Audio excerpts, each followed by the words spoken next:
بسم اللہ الرحمن الرحیم۔ حضرات محترم،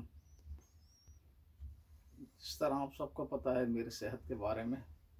7 مہینے سے بستر پر ڈھیر ہوں اور آنکھوں کا آپریشن کے بعد تو پڑھ بھی نہیں سکتا قریب کا، لیکن بہرحال جو پریشانیاں ہیں ہر مومن کی کہ جو صورتحال دنیا میں بن رہی ہے اسلام اور مسلمانوں کے خلاف، ہر ایمان والا پریشان ہے اس کے لیے، اور اس کا علاج تو ایک ہی تھا، دعوت اور جہاد، یعنی جو اصل چیز تھی جس کی بات اللہ نے ہمیشہ فرمائی قرآن میں، اور اللہ کے نبی صلی اللہ علیہ وسلم نے ما انا علیہ واصحابی، جس پر میں اور میرے صحابہ ہیں، اور اللہ نے فرمایا کہ فَإِنْ آمَنُوا بِمِثْلِ مَا آمَنْتُمْ بِهِ فَقَدْ اهْتَدَوْا، اگر ہدایت چاہیے تو ایسے ایمان لانا پڑے گا، ایسا ایمان جیسا صحابہ نے بنایا ہے، یعنی اللہ کی ذات پہ اتنا ایمان و یقین، وہی سارے مسائل کا حل ہے۔ اس وقت میں خاص طور پر جو افغانستان میں حالات چل رہے ہیں اور جس طرح پر طالبان عزم کے ساتھ آئے ہیں پوری دنیا کو بدلنے کے، پوری دنیا میں آگ لگی ہوئی ہے، سارے کفر کی دنیا، اور دیکھیے کفر کے 3 بڑے بڑے ہیں، سرغنہ کہہ دیجئے، اور پوری دنیا کو اسلام اور شریعت کو ختم کرنے کے دعوے دار، ایک تو اسرائیل ہے، صہیونی ہے، دوسرے جو انہوں نے ایک طبقہ گزشتہ صدیوں کی محنت کے بعد پیدا کیا یورپ اور امریکہ میں،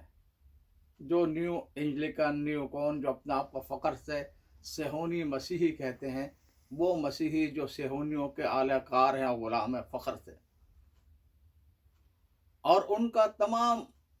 مشن وہی ہے کہ کسی طرح پر آل داؤد علیہ السلام کے آل کا ایک بیٹھے تخت پر وہاں پر، اور ان کا مسیح یعنی دجال آئے اور دنیا میں وہ نظام نافذ کرے جس کے لیے 3000 سال سے کوشاں ہے،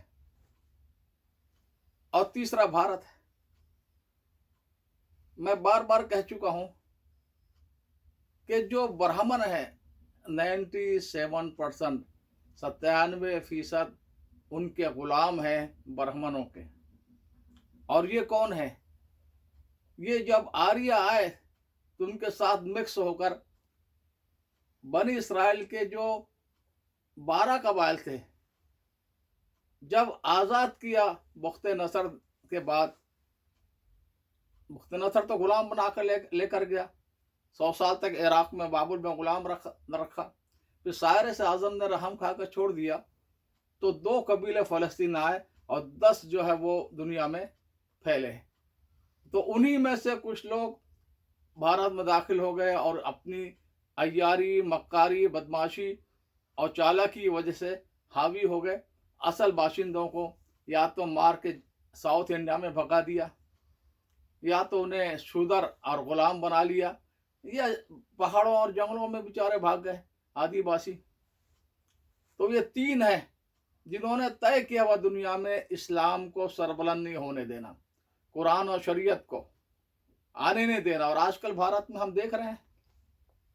کہ گھر گھر جا کر ہر مسلمان کو یہ پوچھا جا رہا ہے، طالبان وہ اگر کوئی یہ کہتے کہ اتنی بڑی طاقت جو آج یورپ کہہ رہا، امریکہ کہہ رہا، دنیا کا ہر انسان کہہ رہا کہ بے سر و سامان جن کے پاس پرانے 25 سال پرانے رائفلیں اور ہتھیار تھے، انہوں نے سب سے بڑی قوت دنیا کی امریکہ کو شکست دے دی، ہر آدمی کہہ رہا، لیکن اگر کوئی مسلمان کہہ دے اس سے ملک دشمن کر کے جیل میں ڈال دو، کوئی یہ کہہ دے قرآن و سنت تو پوری انسانیت کے فائدے کے لیے۔ دیکھیے قرآن و سنت کیا ہے؟ قرآن و سنت یہ ہے کہ پوری انسانیت میں امن قائم ہو اور پوری انسانیت کو برابری کا درجہ ملے۔ آپ دیکھیں گے کہ حضور اکرم صلی اللہ علیہ وسلم نے جب ایمان کی دعوت دینی شروع کی اور جن مرحلوں سے گزر کر پھر فتح مکہ ہوا، اس کے بعد آپ کے صحابہ ساتھیوں نے دو سپر پاور تھی، رومن امپائر، پرشین امپائر، دونوں کو قدموں سے رون دیا، اور پوری آباد دنیا اس زمانے کی، ایشیا اور افریقہ کا اکثر علاقہ، اور پھر پہلی صدی میں ہی یعنی یورپ میں مسلمان آ گئے، اسپین، اور صرف اسپین نہیں، فرانس تک آ گئے اور مختلف یورپ کے علاقوں میں چھا گئے۔ تو اگر کسی عالم سے آپ پوچھیں، آج کے جاہل مولویوں کی بات نہیں کر رہا میں، عالم سے پوچھیں تو کہے گا اسلام کے مقاصد چار ہیں: انسانیت کی جان کی حفاظت، مال کی حفاظت، نسب کی حفاظت، اور آبرو کی حفاظت۔ اور یہ کی گئی تقریباً 900 سال تک۔ یہ ہوا کہ جب تک اسلام چھایا رہا دنیا پر، ہر انسان محفوظ تھا۔ یہ اسلام کے مقاصد بیان کر رہا ہوں میں، صرف مسلمانوں کی نہیں، غیر مسلموں کی بھی، جہاں تک ہمارا بس چلے، انسان، پوری انسانیت کی حفاظت، کہ کسی کی جان غیر محفوظ نہ ہو، کسی کے مال پر کوئی ہاتھ نہ ڈالے، کسی کی عزت آبرو سے کوئی نہ کھیلے، اور کسی کا نسب جو ہے وہ اس پر کوئی خلل نہ ڈالے، پوری انسانیت کی۔ تو ہم عرض کر رہا تھا کہ جو بڑے مقاصد تھے، بدقسمتی رہی ہماری کہ بھارت میں صحابہ جیسے لوگ جن کی زندگی میں اسلام تو آ ہی نہیں سکے۔ یہ 800 سال جو مغلوں ترکوں نے حکومتیں کی، یہ وہ تو جو مسلمان ہوئے غزنوی سے لے کر اور مغلیہ سلطنت تک، یہ چڑھ دوڑ ہے فتوحات کے شوق میں۔ وہ دور تھا، ہر آدمی جس کا بس چلتا جہاں تک قبضہ کر لیتا۔ تو ان میں وہ عملی نمونہ کوئی نہیں تھا۔ عملی نمونہ بدقسمتی سے ہمارا اولیاء اللہ کا آیا، اور اولیاء اللہ کے معنی یہ تھے کہ دنیا والوں سے بے نیاز اور کٹ اپنے حلقے میں بیٹھے ہوئے ہیں، اور جس طرح کسی کو ضرورت پڑے، کوئی آ جائے تو کوئی اچھی بات بتا دیں بس۔ صحابہ جو پوری دنیا کو اللہ کا پیغام پہنچانے جذبے کے ساتھ نکلے تھے، وہ نہیں آ سکے، اور نہ ان کے بعد ایسا کوئی طبقہ آ سکا۔ خیر، میں تفصیل میں نہیں جاؤں گا۔ اب یہ طالبان جس طرح پر ہیں، ابھی مولانا راشدی نے بہت اچھی بات کہی ہے،